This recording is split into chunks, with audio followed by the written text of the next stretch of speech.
Hi everyone, I'm Marbozir and welcome back to Civilization 5 single player versus multiplayer with FilthyRobot. Hey guys! So this time we are going to discuss early game and start from settling the capital city.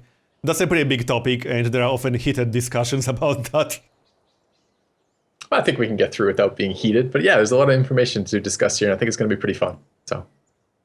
And this is actually a pretty good start to discuss moving the settler.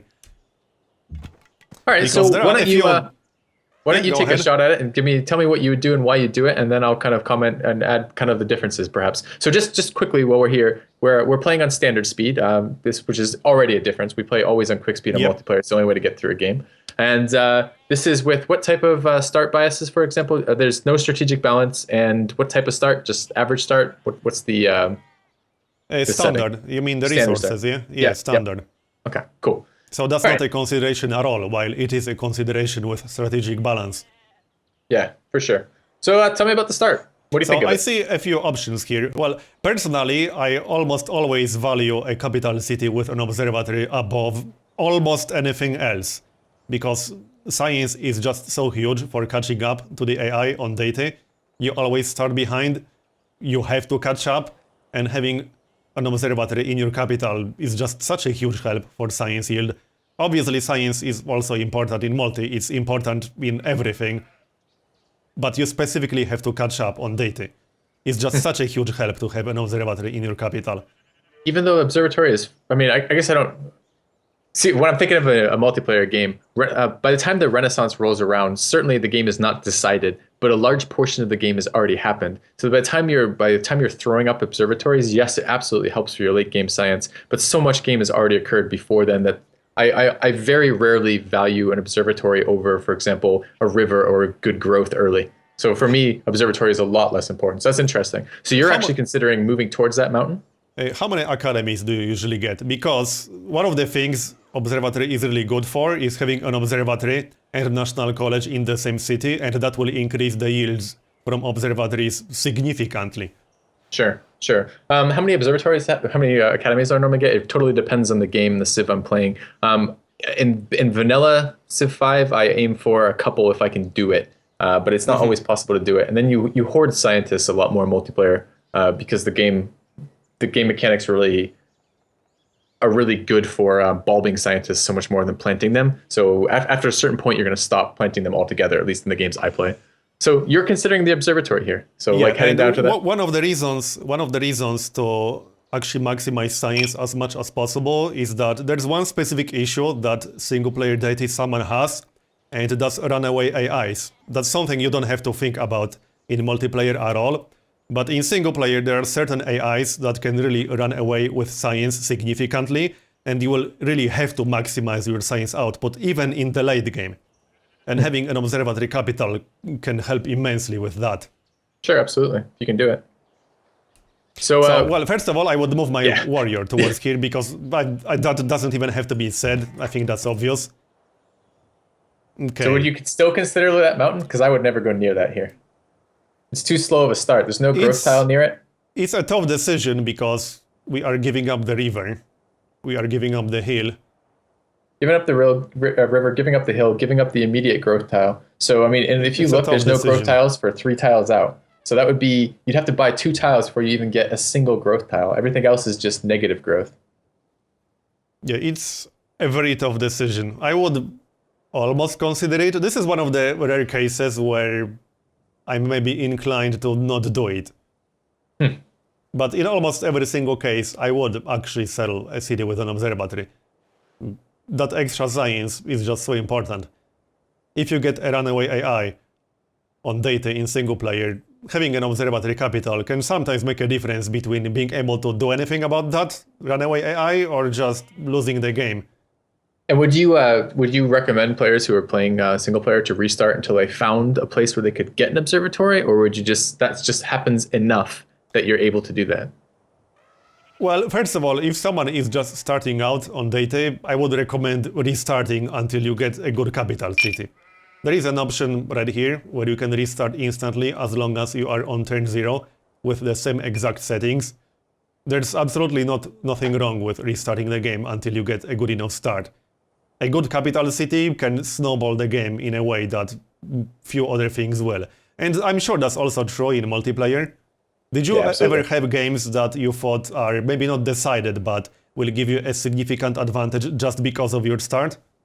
Yeah, and it's actually one of the things I really like about the No Quitters map that they've introduced, that it removes salt starts. So you no Oh, longer okay. have capitals with like 3 salt tiles and like 4 granary resources, which used to be the most ridiculous things ever. Yeah, yeah. So yes, That, I like some of the rebalancing that's been done, because absolutely you can get starts that are just hands and like, head and shoulders above what else you could be doing. yeah, yeah. And soul stars give you such a huge advantage, really.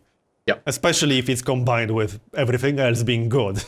And with a good, strong save. You can just snowball out of control that way. Absolutely. So anyway, base for me, I would settle in place here. I wouldn't settle in place. I would probably settle here, and that's because then we will not get an observatory, but we will get a city that we can build Neuschwanstein in, which can be a pretty huge wonder in single. It's one of the easiest wonders to build on DayT because the AI rarely goes for it, and happiness can be a problem around mid-game when ideologies roll around, especially with AIs having massive bonuses to everything and having really massive interesting. tourism and culture. That's hilarious I want to just address this issue real quick, because I think that's really different from multiplayer and single player. The wonder that you just discussed is that's so late in the game for us. Our games start to end around that time, because when you hit that tech, that's right when the science compression hits, where all the people are hoarding scientists and bulbing scientists, and you just basically skip the last 2 eras of civilization and you go almost from modern into not atomic, what's the next one? The last one, info era, right? Yeah. So that wonder is such a low priority wonder, because it's just not that important, and it happens and so late in especially the game. since you play on quick, because I just want to remind everyone that multiplayer games are played on quick, which makes eras so damn short that Yep. if I were would to never play a single player game on quick, I would probably agree with you. That wonder would be a waste of time on quick, because at that point the game is close to over. But It's not on a waste of standard time. and It's on a decent epic, wonder, but I would never decide where I was going to settle my capital based on that wonder, just because there's so many other things in between that are going to happen there. The problem I have with the hill that you're mousing over here is that there's no growth tile next to it. So the best you're going to do, you're going to work that sheep tile to begin with, and the sheep tile's got okay yield, but you're going to be pop 1 for a very long time and pop 2 for an even longer time. So and that to me would be unacceptable. hold that thought. What about Machu Picchu? Do you never build that either? I build that a lot, but I wouldn't move away from my only growth tiles just to get Machu Picchu in my capital. So you also wouldn't move to settle on a hill, even though that gives you slightly more production and a better defensive start. Oh, I would love to settle on a hill if I can, but just based on where my growth is on this city, I mean, this city is going to take off once it hits civil service, right? You have have growth tiles over there. Once you get the city going, it's going to be good, but it's going to be a slow start because it only has 1 growth tile next to it. And when I'm talking a growth tile, I'm talking 2 food or more, right? Because the citizen takes 2 agree food. with that part. Yeah, okay. So the only growth tile you have here is the wheat, and the only other wheat is 3 tiles away, and it's kind of a slow start again. But I wouldn't move to the hill, even though I would love to be on a hill, but I wouldn't move away from the wheat here. Yeah, that part does suck a bit. That's the biggest downside of moving. We move away from the wheat. So I do agree that that part definitely sucks. So, but do what you would do here. So you'd move at least to the hill and potentially to where the warrior was, huh? And there's also one more consideration that I see. There's one more benefit to moving 1 tile to the south.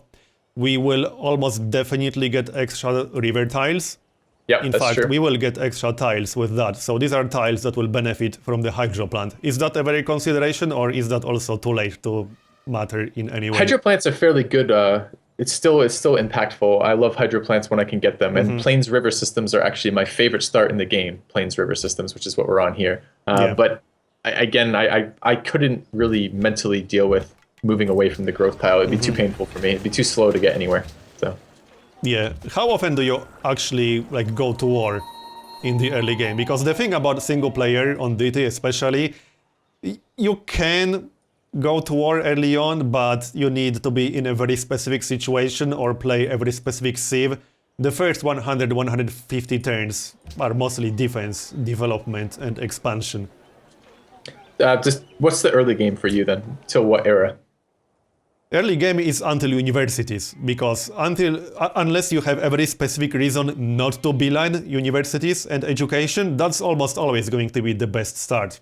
Go for education as soon as possible and get universities up. So how often do I go to war before universities? I try to avoid it if I can. Classical era war.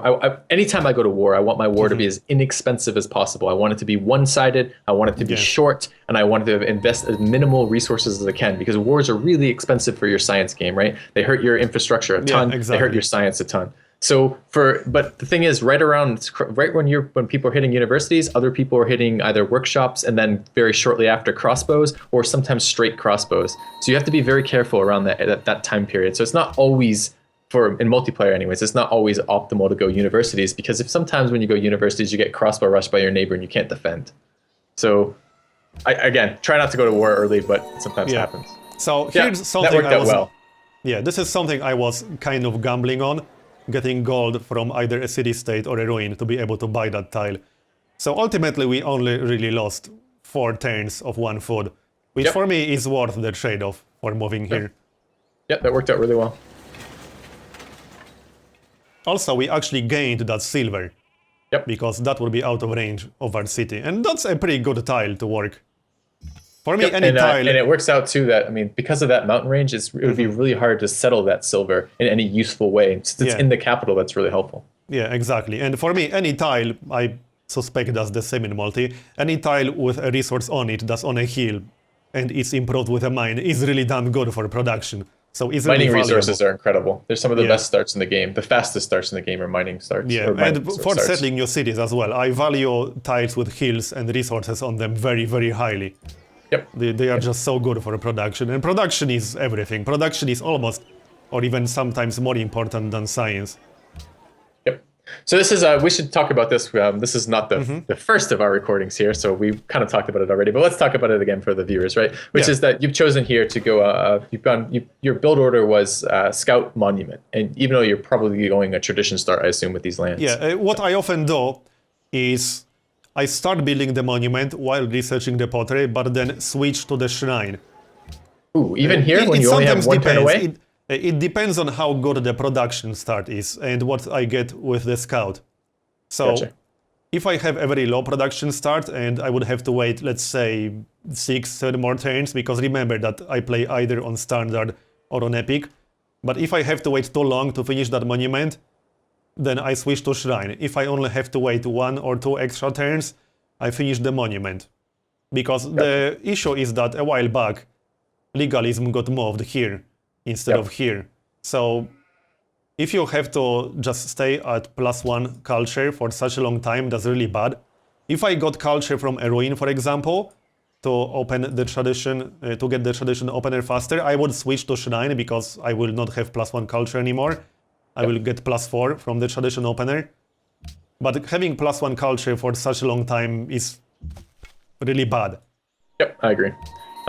In multiplayer, we pretty much stick to 2 scout openers unless we're going Liberty, because it's so important to see land. You need to know where your opponents are. You need to know where you're going to expand, and you need escort units, because you can never send unescorted units, unescorted settlers in multiplayer unless you have perfect control of that area. It's just so important to know where your opponents are. So. The big problem with the shrine, or with faith and religion in general, is that if you really don't prioritize that shrine, you can often fail to even get a pantheon. And a good pantheon can give you a pretty nice boost in the early game. Yeah, I think we were discussing this earlier. The timing's a little different between us, quick speed and standard speed. It looks like on standard speed, you'll lose production towards your shrine if you finish that second scout, whereas on quick speed, you pretty much finish that second scout right as you finish pottery tech. Yeah, I pretty much never build a second scout, but if I were playing on quick, I would probably consider that. How many turns do you need to build a scout on quick? Between 3 and 4. Yeah, so that's a pretty big difference. Right now I would need 4, but we have a pretty good production here. But on epic you need like 6 to 8. That's just too many turns for me. I would want growth again in your city. I'd be really tempted to buy that grassland tile in between the wheat. Yeah, I agree. We will buy that. Nice. So hopefully your city borders will get their heads out of their ass and grow towards the wheat. Yeah, I think there's one thing that we can pretty much always agree on is that population is everything as a general rule, because population just affects everything. Yep. Growth is science, growth is production, and those Yeah. are the two things that win the game. So I usually try to maximize growth as much as I can when it's realistically possible. So do you ever go anything? So I was talking about this other one too. For us, pretty much pottery, animal husbandry is pretty much the default build, right? With Ethiopia, maybe you go animal husbandry first. With like Babylon, maybe you go pottery, then writing first. But in general, pottery, animal husbandry is the most efficient build, right? You get your horses online as soon as you can, and you get your shrine online. Yeah, I agree. I usually go for animal husbandry second. Well, there are a few other options. So if I know that I'll have to defend early on, let's say we found, I don't know, the Mongols literally right next to us, right? I would maybe consider getting archers to defend myself. And if I had a really good tile that required mining, so a mining-based luxury, let's say salt, right? If I had salt, I would probably consider mining. That. And if I were able to steal a worker from a city-state early on, then I would also probably consider mining second. So we have city-states close, which means we should be able to steal a worker from one of these. If I had salt right here, or another good luxury that requires mining, I would probably consider mining, gambling on being able to steal a worker from a city-state. We steal a lot of workers too. It's interesting that that's something I hadn't even considered, that on Deity that you're going to see workers even faster. We play on Immortal as the difficulty level that we play on in multiplayer, and that's just basically to prevent making tributing too early, too easy, and things like that. So it's interesting. You probably even get a faster worker on Deity than you would in Immortal for the city states. But as a general rule, I do agree that animal husbandry is obviously pretty much the best second tech. Yeah, for sure. So what do you think of your land so far? Nice and isolated. Say again? What do you think of your land so far? My land? Yeah. Well, it's pretty good for growth. I see some potential locations for second city already. If I can't see, if there are mountains nearby, but I can't get an observatory in my capital, I will still consider another city with an observatory. Yeah, if you can expand all mountains, that's great. So I mean, already see. Again, yeah, like I'm already like twitching a little bit. I'm like, where's my second scout? I want to scout south because I can see like expands down there. Like there's a river, mountain, like plains expand down there. Yeah, I see a potentially decent location here, but we need to see more terrain first before we decide. But that would potentially be our second city, maybe. If there's a unique luxury around here, that would almost definitely be my second city. Okay, Natural Wonder. That's a very good one. So this is pretty much guaranteed to be a second city now. There's like no question about it anymore. Gotcha. And you were saying this is a good one is in terms of this is a good expand or this is a good wonder? A good wonder. Cerro de Potosi, 10 gold, 10 base gold. That's amazing. That's interesting. I actually don't consider that a very good wonder at all. Kind of medium. Like the faith wonders are so powerful in multiplayer. It sounds like they're not quite as good in single player. Yeah, well, I know a lot of people do consider them good, but for me the issue is that there's just no possible way to guarantee getting a religion. Even if you get a wonder like Mount Sinai, it still doesn't guarantee you a religion on deity. Yeah, that's you crazy. will be much more likely to get a religion, but it's still not a guarantee. I had games before where I settled a second city with Mount Sinai, and I still failed to get a religion. Yep. That's pretty rare in multiplayer. Generally, if you get Sinai or Uluro, you're pretty good shape for religion. But obviously, faith-based wonders are still pretty damn good. Yep. Because, like, even if you do fail to get a religion, can we talk a bit about religion, actually? Yeah, let's do it. Because here's the thing about single player, something that probably doesn't work in multiplayer at all. A lot of AIs often go piety in single player, so what often ends up happening is that the religion your neighbor will have, the AI neighbor, will be much better than your own religion would ever possibly be, because they will, for example, get Jesuit education, which is simply not something you will get unless you go into piety. So adopting their religion is often better than getting your own one. So for situations like this, obviously a faith-based wonder is still going to be amazing because we will have more faith to faith-buy things with. But that's one of the reasons why I don't really rush to religion. Your neighbor's religion is just often going to be better than yours. It's interesting. Tends to be fairly dangerous in multiplayer to accept your opponent's religions unless you have to. You want to be able to faith purchase like engineers, for example, in the late game. That's very important. But you don't want to be accepting people's religions who might enhance with just war, or they might do something, or they might have tithe and be taking tons and tons of gold from you. In general, you want your own religion if you can, or if you have multiple opponents' religions, you want to choose the one that's least harmful to you. So. Yeah, I think that's the thing, that as human player will be much smarter about taking advantage of that. The AI will almost never specifically pick just war, just to declare war on you. And if it will, it's going to be a fluke. Gotcha. Yeah. Yep. That's pretty much it, really. So your build order then is Scout, Monument, Shrine. What will you do after Shrine? Will you go for a worker here, or will you tend to head for expands or settlers? If I'm not able to steal a worker from a city-state, I will get a worker myself, because I don't like delaying worker much further. And then I will either get an archer to defend myself with, depending on the situation on the map, or just go for a settler. As a general rule, I usually wait to get 4 population before recruiting a settler. Not every single time, but I usually wait to get 4 population. Sure, just for the extra production for the settler. Yeah. Yep. And now our grassland is blocked. So Yeah, all these bloody cities barbs. should have workers pretty soon. Yep. So, what about National College in multiplayer? Because in single player, my entire early game, like the first 100 turns or so, are often dictated by the National College alone. Yep. Yeah, When absolutely. I settle my cities, how fast I settle them, how many I settle.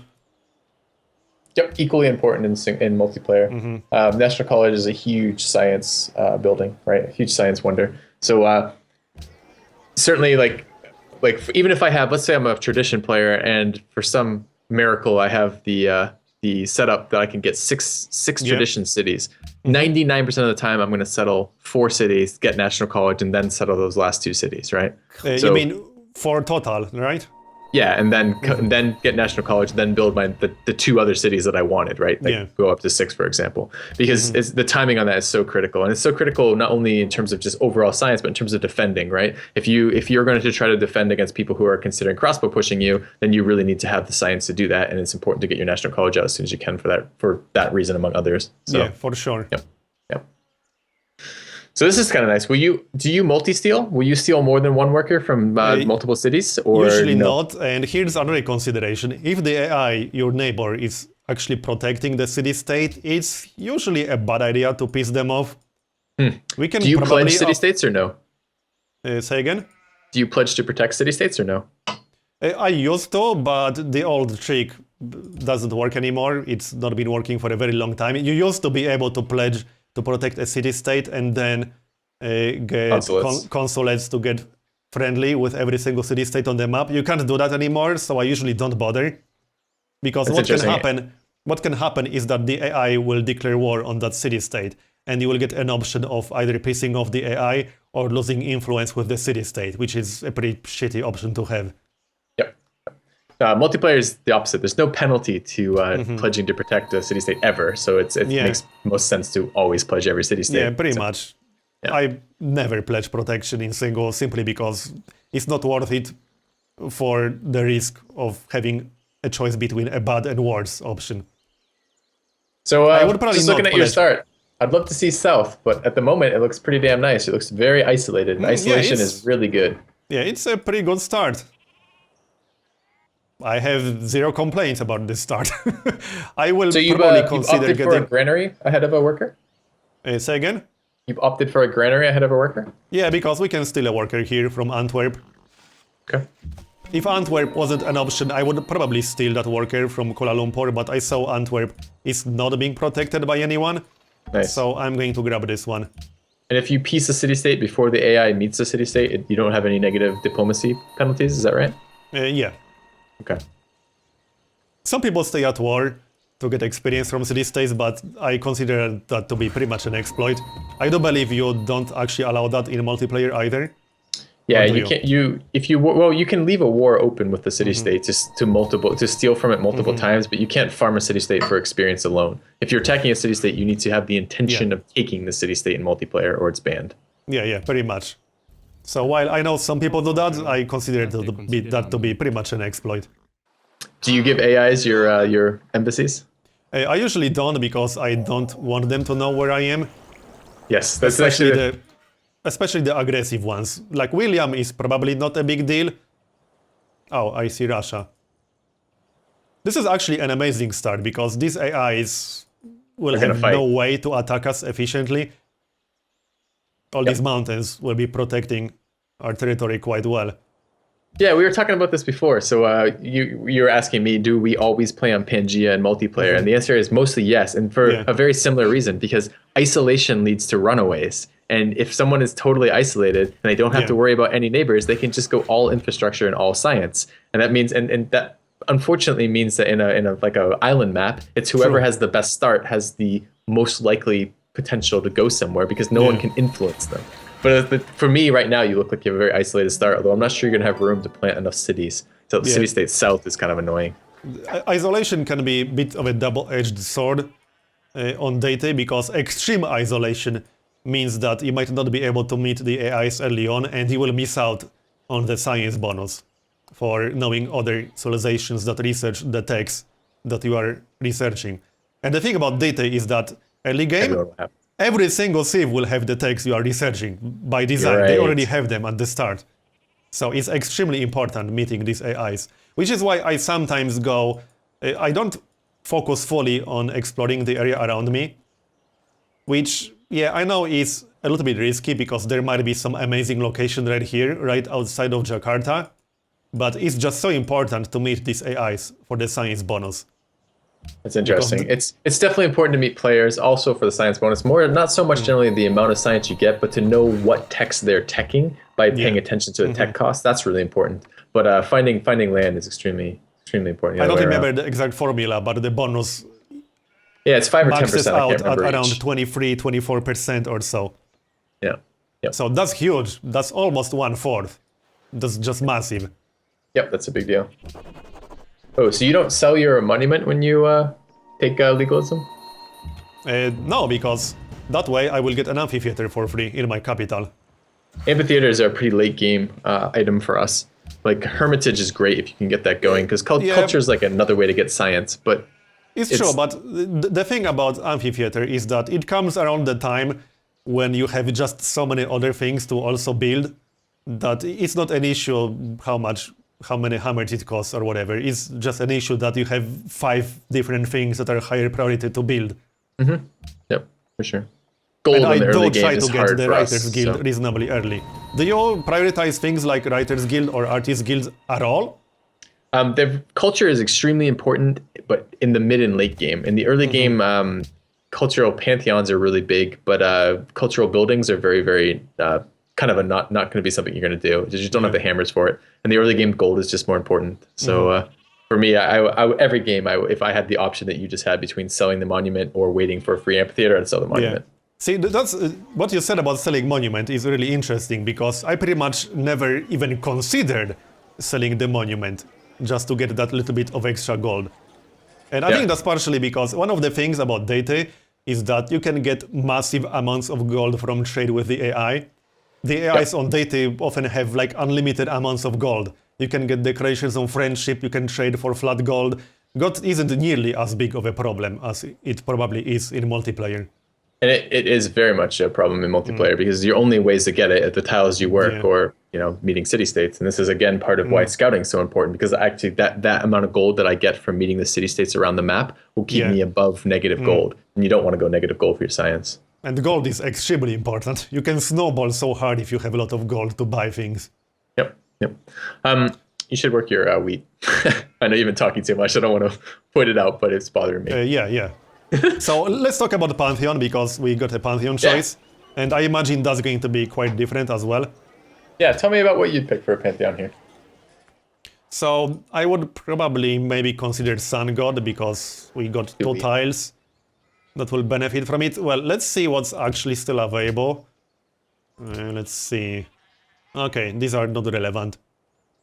The AI often tends to pick Goddess of Protection, like as the first Pantheon on data. It's a little bit strange. Well, it's not that strange because it's good, but the AI almost always picks that first.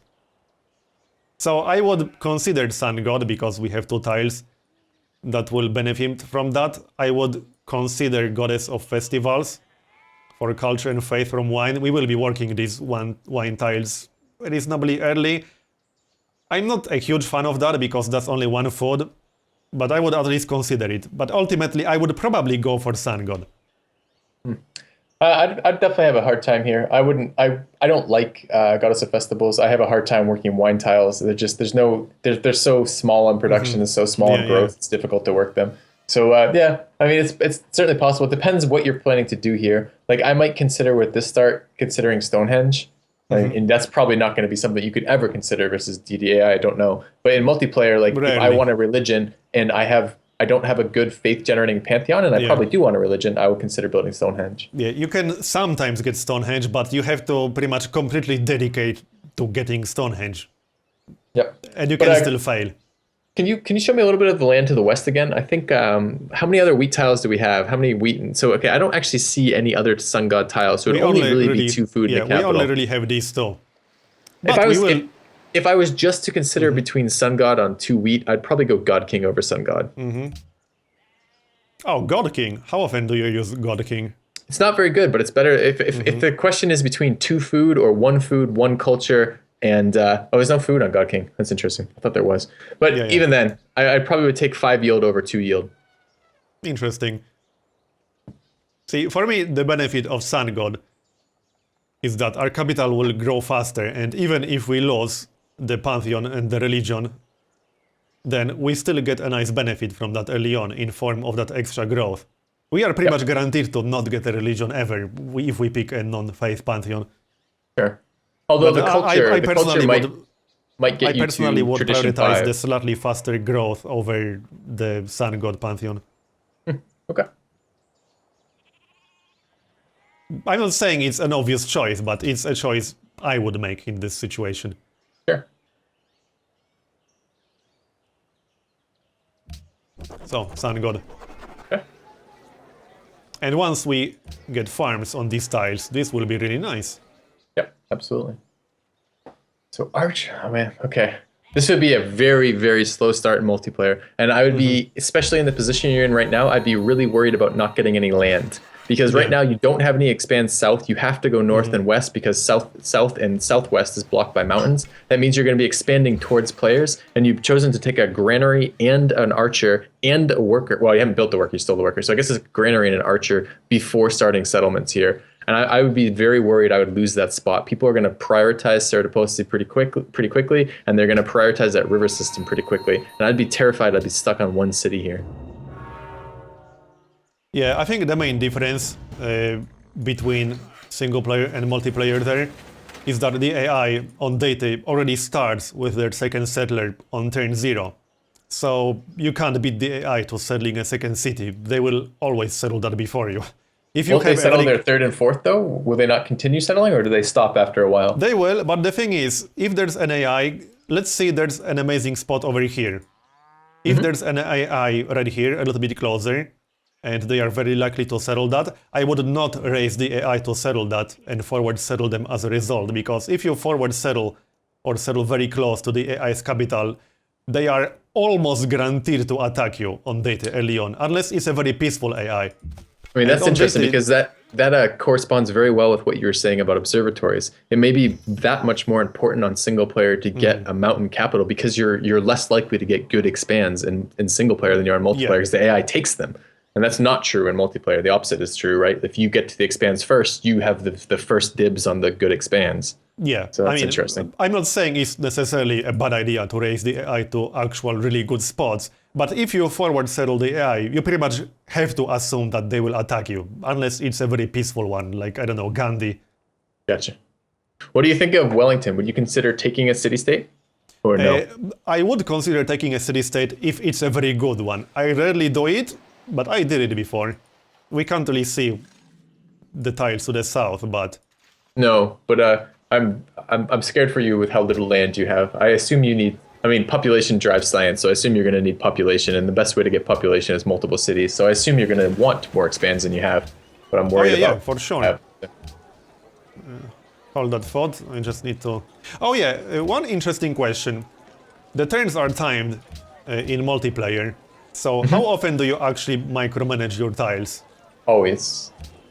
Always. Do you actually Whenever end up having the time for that? If you're at war, for example, do you have enough time to do micro in cities, to micro your units, to do I all make the I other make stuff? time, and I do it as I grow. Every time I grow, Okay. I lock tiles, so I keep all of my tiles locked always. Okay. So I don't use things. I mean, I use production focus for the production focus trick so that I get the maximum amount of production when I grow. But that's the only reason why I use a focus at all, because I'm always locking every single one of my tiles. Yeah, I usually log the tiles manually, Yep. Yep. unless it stops being relevant or something. And yes, like, sometimes you do get a little behind with stuff like that when you're warring, and the wars are very, very hard wars, so you're paying a lot of attention to that. But in general, that's the type of Yeah. stuff I want to do. So it's an annoying barb camp. It is. So looking at Wellington, in this situation, I would actually maybe almost consider taking a city-state. I very rarely do it, but if there's no good expand, if the city-state is good, I would consider taking it. They do have whales, so that's a luxury that we can't get otherwise from the looks of it. Yep, whales, and they have quite a few freshwater tiles. I don't know about for you, but civil service is a huge growth deal for us. So Oh yeah, it is, Yep. for sure. Yep. So they have a lot of freshwater tiles with that lake. So pretty much every tile they have is either freshwater or something. But yeah, I mean, it's just, again, like you're just so short on land. And if Russia plants another expand, it's going to be, I mean, it's AI probably, so it's a little bit easier. But that would be, in a player world, that would be a very difficult city to attack. If he planted something like on that hill 2 tiles west of the river, like True. that would be very, very difficult to attack. True, which is why I will be settling here with that settler as soon as possible, Sure. as soon as he's done. So But I didn't wouldn't- see, are you working production tiles as you settle? Did you settle yeah, them? I'm working the things that actually work for this. Unfortunately, I don't have a single tile with... Actually, I do have a tile with 2 production. I think it just grew to the sheep, though. Yeah, I think it did. Yeah. But this is not a great situation for a settler. No, If I and had- it's been kind of unfortunate, like, because when you settled, like, we couldn't see that you're so close to the coast. And, like, Yeah. a couple coastals here would be almost okay, but it's just unfortunate. Yeah, and I just want to go back to fresh water tiles that you mentioned. I don't know about multi, but in single, the default way to enter industrial era is through industrialization and then scientific theory. Like, going into industrialization through fertilizer is almost never a thing, or at least very rarely, No, which it's never a means thing. the period Yeah. between civil service and fertilizer will be that much longer. Yeah, the only time you're going to see people entering industrial era through fertilizer and multiplayer is if they're artillery rushing you. So, Yeah. so yeah. It's interesting. Why industrialization? I would assume that you would have thought public schools would be the most science. I assume in multiplayer you have to worry about things like your opponent's hammers. I assumed in single player that science would be above and beyond everything else. So why industrialization over scientific theory? Just for a chance at a better ideology, or I know it's a little bit quicker, but Well, first, I like to know where coal is to secure that, because not having coal is kind of bad. I often like to get started on factories in top production cities early. If I want to build a porcelain tower, which I often do because AI rarely goes for that wonder, AIs don't pick rationalism very often, I will sometimes go for scientific theory first, but I just like to get started on factories into production cities as soon as possible. What a I lot of often times do, we see people enter the. see, here's one thing that you probably would never consider in multi.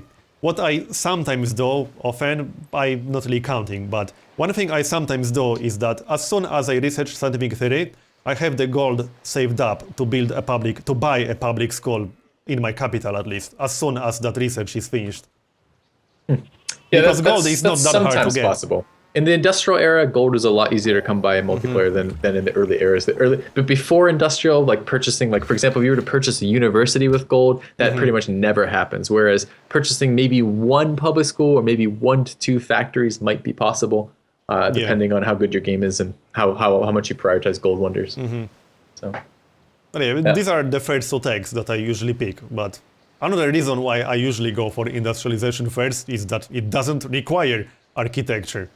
It requires economics, while scientific theory requires both economics and architecture, so it's slower. Sure. For us, it's a race to ideology. First ideology is really important in multiplayer, and industrialization sometimes will beat. If you have coal already online, industrialization will sometimes beat scientific theory to first Yeah. ideology. But most times what you see, at least in vanilla Civ, is people they enter through scientific theory, they tech electricity, and then they use Oxford for radio to get first that's ideology. pretty much what I do. Oxford radio slingshot. Yeah. Do you actually skip industrialization to get radio faster? Yeah. A lot of times for first ideology, you'll do that. I would never actually consider doing that, skipping industrialization, because see, the nice thing about knowing where coal is that sometimes if you have a lot of hills and terrain that coal generally spawns in, you can get such a nice production boost just from revealing the coal on the map. Yeah. Oh, and look what Russia's done.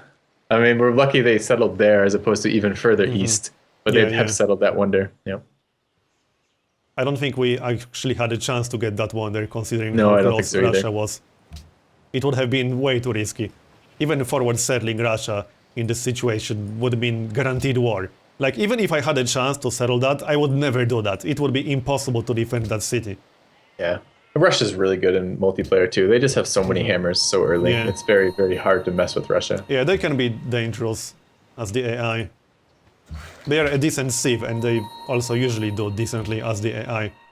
Ik geloof dat ik iets heb wat u So would you, langzaam right now, would you be looking to sell your wine? Yeah, as soon as I improve the wine, I would sell it ASAP. I don't think I would sell it right now, because I like to save up these golden age points. But if I really wanted that gold, I would consider selling the first one already. In multiplayer, I often will trade my only copy of a luxury early. Yeah.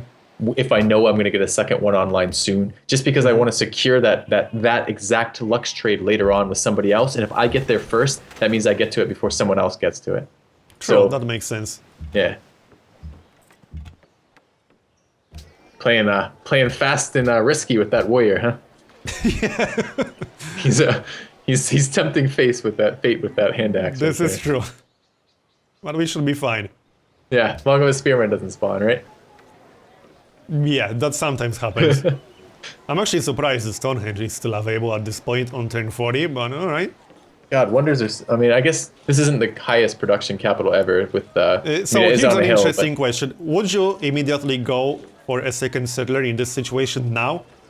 so let's see. You've grown to pop 4. I time my settlers around my population points. If I'm like quite a few turns away from population 5, I will probably go for a second settler here. I probably would have done settlers at pop 3 on this city with because growing to pop 4 really didn't give us any more production.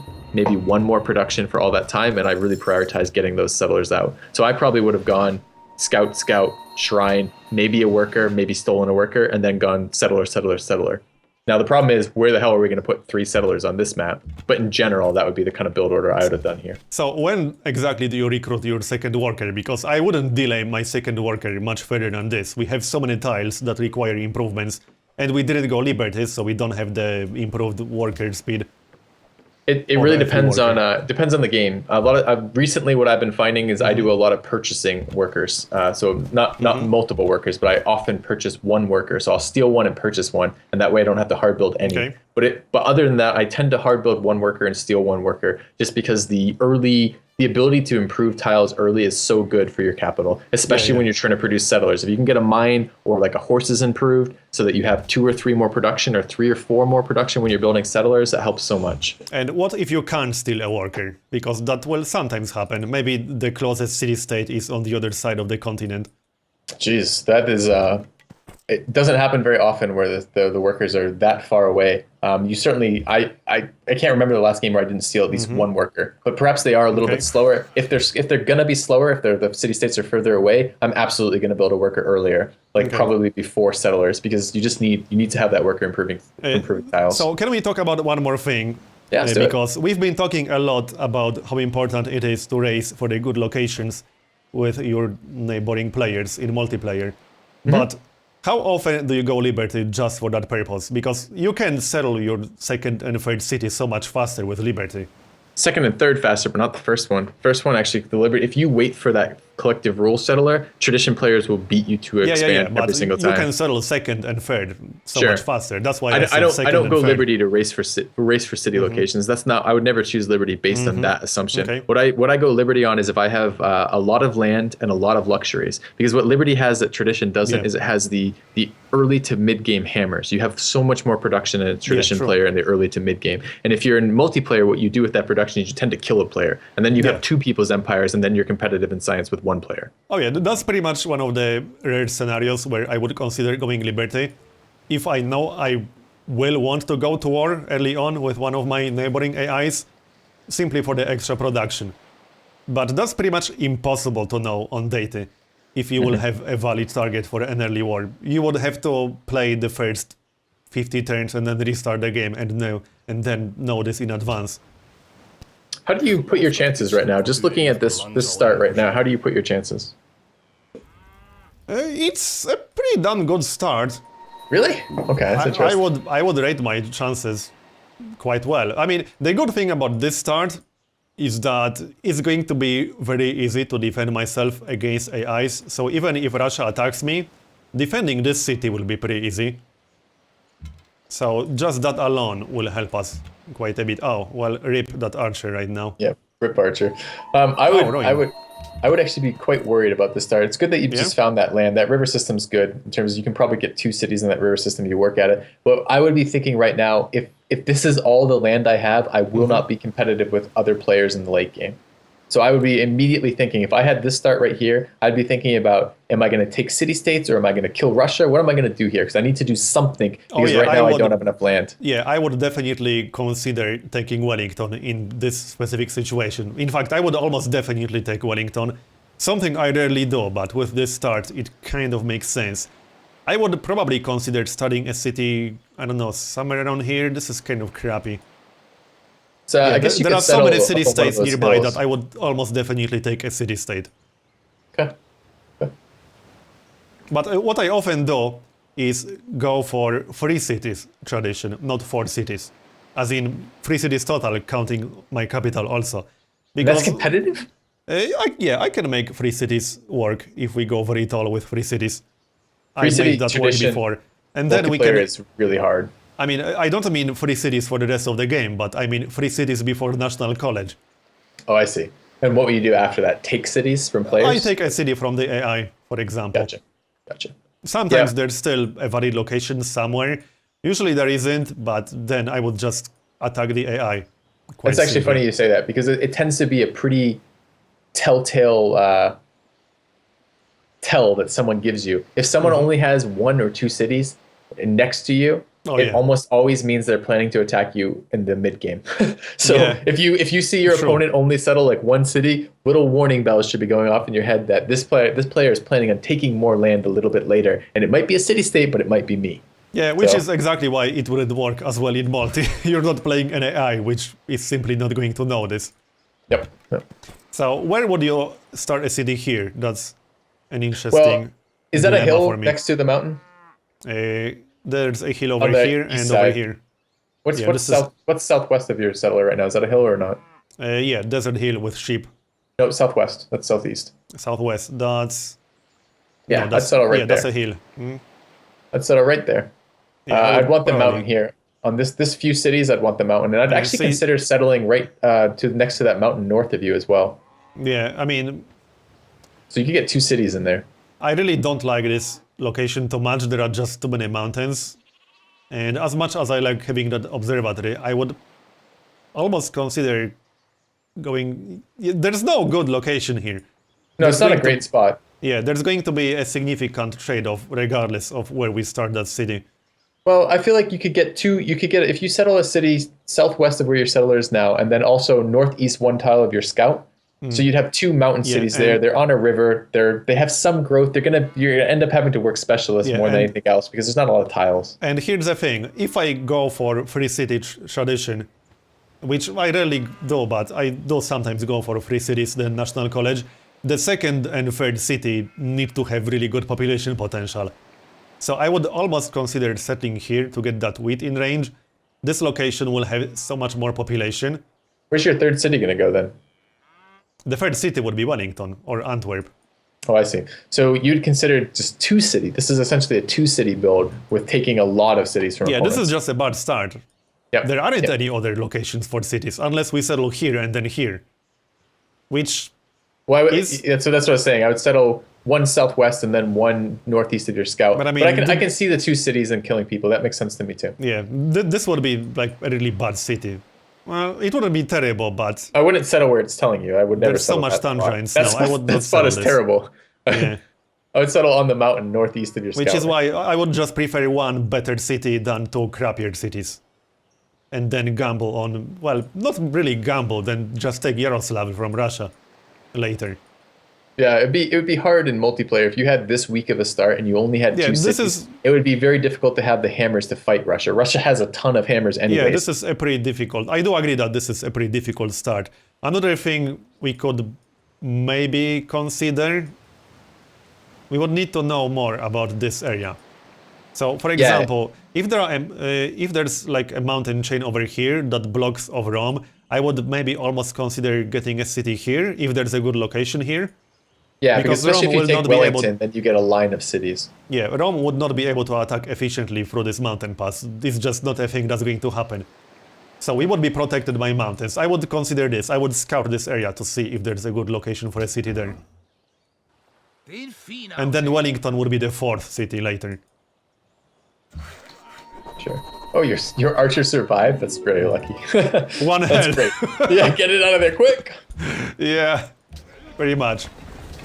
So even with this city, it's quite likely that Russia would attack me Ooh, another here, left. which means I'll need some defenses for sure. I like that. I like that purchase. Although I might have waited for the first time Yeah. it grows for the cheaper gold, but yeah, It's just so good because, yep, yeah, growth is so good. 3 Yep. food versus 2 food is just such a huge difference. So, is there anything else we want to discuss about early game?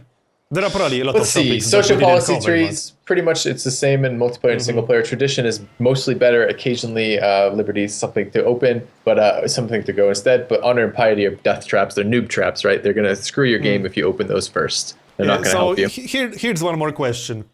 Considering how good great generals are and how important citadels can be, do you ever go for warrior code in honor? Not as an opener, but after you finish your initial thing. Do you open If honor I know and I'm going to be fighting and I'm going to be fighting a lot, yes. Yep, I will. Because Yeah, it's because the extra it's general such a protection strong is pretty policy. big. Yeah. Yeah. Although honor in itself is very, very weak. So Oh yeah, like, yeah, I totally agree. I often just go for honor and warrior code, not only for the 50% faster great general generation rate, but even having that great general for the first war you declare can be huge. yeah. And these are filler policies, right? Between 2 and 3 policies, between finishing Yeah. tradition before you open rationalism, are pretty much free to go wherever. And like there's not going to be a ton of benefits that any of those get you. And one of the potential options if you're going to go to war is extra generals. Yeah, for sure. So how much do you prioritize culture? Culture, like if you can get it early game, that's great, but most of the times you can't. Culture tends to be something you prioritize mid game because what culture equates to is faster rationalism, and faster rationalism is better science, and better science wins you games. So Well- culture is really important in the mid and late game, but it's not so important in the early game because I you mean, can't get it going. For me, extra culture is not so much faster rationalism, it's more policies before rationalism. It Oh, will I don't make a want that at difference. all. I would rather delay because the way that culture Oh, works would is you? that it goes up. Yeah, I would delay producing culture until I was able to work or till right I before thought you meant you rationalism. would delay rationalism. No, not delay rationalism, delay culture. Because if ideally if I could only get if I could do it so I only got one policy in between finishing tradition and then opening rationalism and then I built all my cultural buildings, that'd be great. But Because one then, policy. that way, But wait. One policy will only give you an opener. That's pretty much worthless for honor, for example. Would you then get, let's say, I could- commerce? if I could in base Civilization 5 Brave New World, so like the version we're playing right now, in that version, if I could give up one social policy right now, if I just said I finished tradition and I could give up social policies entirely and then open exploration, or excuse me, open rationalism and not have the cultural increase, I think that would be more valuable than taking any cultural policies in between now and rationalism. Because rationalism is so strong that I don't want the policies to be more expensive. So if I could just skip it entirely and then open rationalism, you try to not get any policies at all between finishing tradition or liberty and opening rationalism. But if I could do that, I'd do that. But that requires an extremely low culture output, like super low. Right. That's why I said that you tend to get between 1 and 2. And if you can do 1, that's great, because that's one policy that you get faster in rationalism when you actually start focusing on culture. But like, here's the thing. One side effect of having an extremely low culture output is that your cities will be claiming new tiles so slowly, because that's dependent on culture. Is that not a concern? You will end up spending more gold to get the tiles that you need. Like, I guess I would consider that such a small concern relative to the science I would gain from doing that. Okay, interesting. I don't think I would consider specifically keeping my culture extremely low just to unlock rationalism 10 turns earlier. So I mean, I'm even like looking at your capital right now, you haven't done anything culturally related, right? All you've done is built a monument. Your capital has like what, 10 tiles that it could work? Yeah. So hold on. Let me ask one more thing. Do you actually research acoustics as soon as you get education? It depends is the short and long of it, but I hear what you're saying, that being the quickest way into Renaissance to open up rationalism as soon as possible. But it's pretty much a worthless tech in the sense that it doesn't grant you any benefit other than being able to open rationalism faster when you research it. Sistine Chapel is actually quite good in multiplayer. So maybe again in single player, not the same thing because the AI steals the wonder from you. Oh yeah, wonders. Exactly, right? Yeah, so because different in single priorities. player, you can't really count on being able to build a wonder unless you really specifically go for that wonder and fully dedicate to it. It's totally based on the strategy I'm choosing, right? If I have some 2 policy pick that I want, then of course getting into Renaissance is not quite as important. But if I've timed it well, if I have a really good science game, or if I've managed to slow my culture where I can boost it later, then yeah, if I can, I will pick up Renaissance as soon as I can to get into rationalism faster. Interesting. So does that also mean that you get super late workshops? Do you not research metal casting until after acoustics in that situation?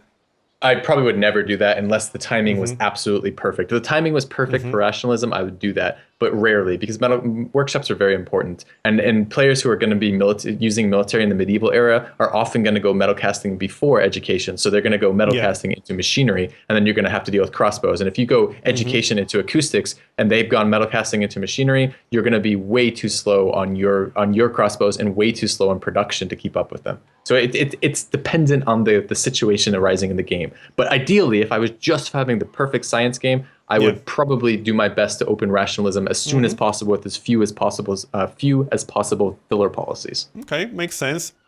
So how big of a consideration is Ironworks then? I love Ironworks. Say again? I love the Ironworks. If I can get them, I will, of course, and especially with tradition, right? Tradition with so few cities, it's very doable to get national wonders. What I'm saying is that if you go for acoustics to research, to get into rationalism as soon as possible, you will get pretty damn late metal casting, and you will not be able to get head start on workshops in your low production cities, and Ironworks will be just so late as a result of that. That's possible, and in some games that's more important than others. If I'm not having a military race with somebody, or I'm not too worried about being attacked, or I have very defensible lands, that may be something that that is worth sacrificing for science.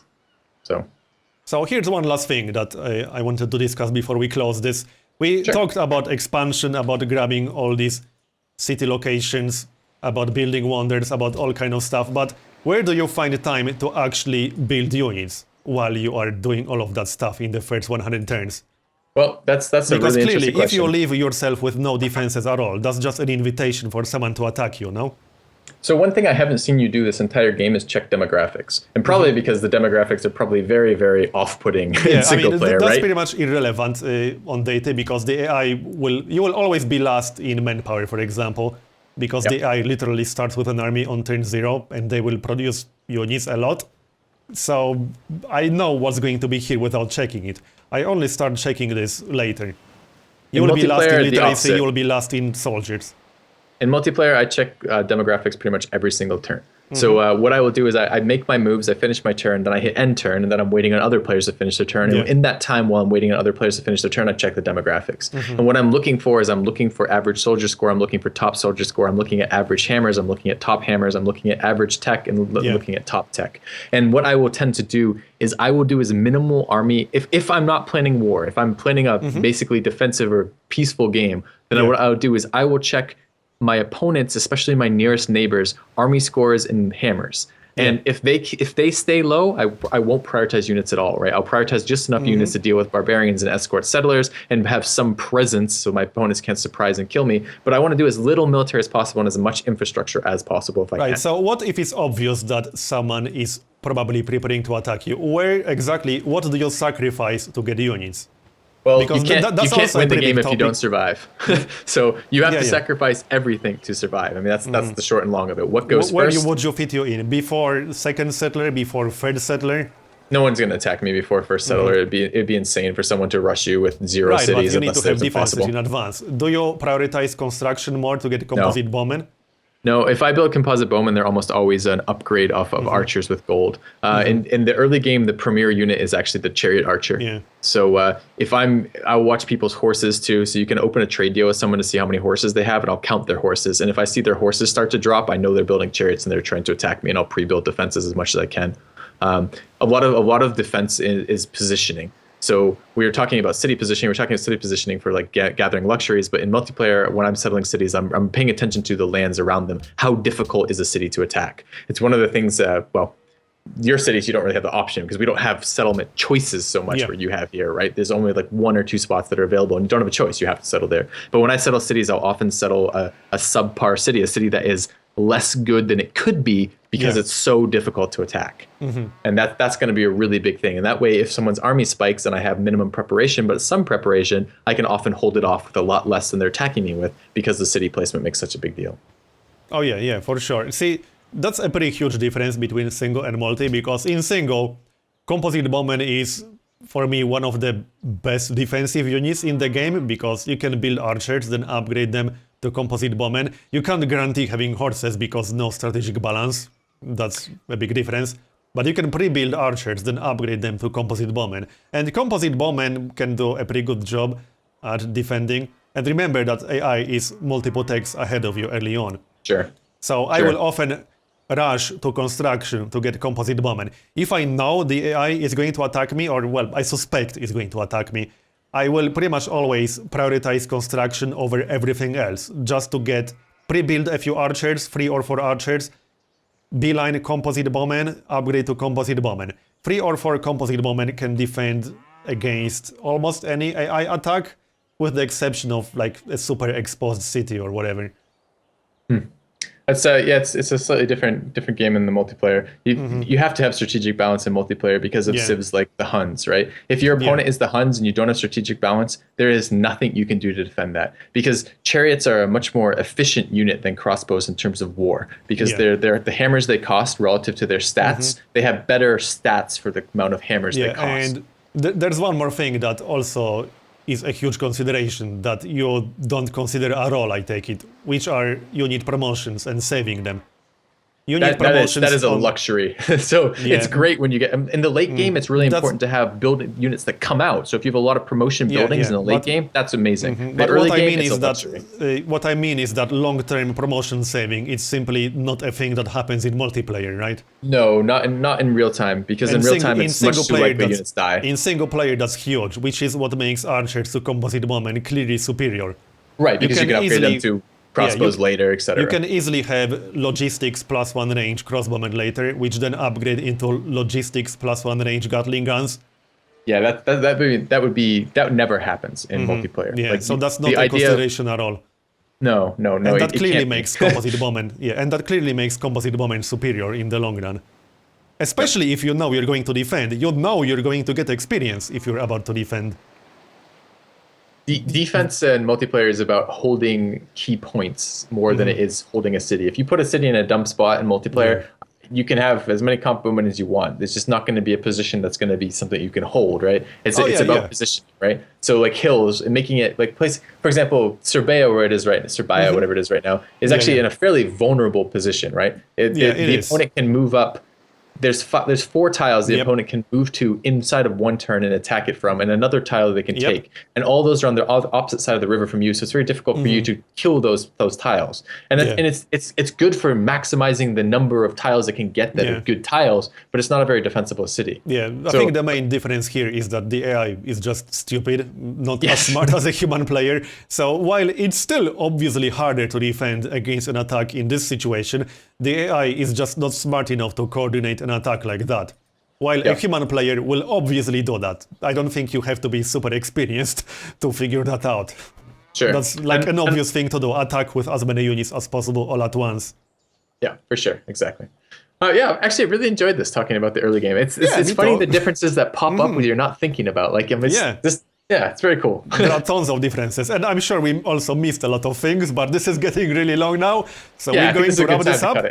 Yeah. So, anyways, I've really enjoyed this, but I think we should. I don't know if we're gonna get through a whole game like this, but maybe we can get through like eras, like talk about like the various things that are important in each era of the game. Because this is, I think, worked out pretty well for the early game. Anyways, it's been fun. Yeah. So as always, if you guys have any topics that you would like us to cover, please comment below.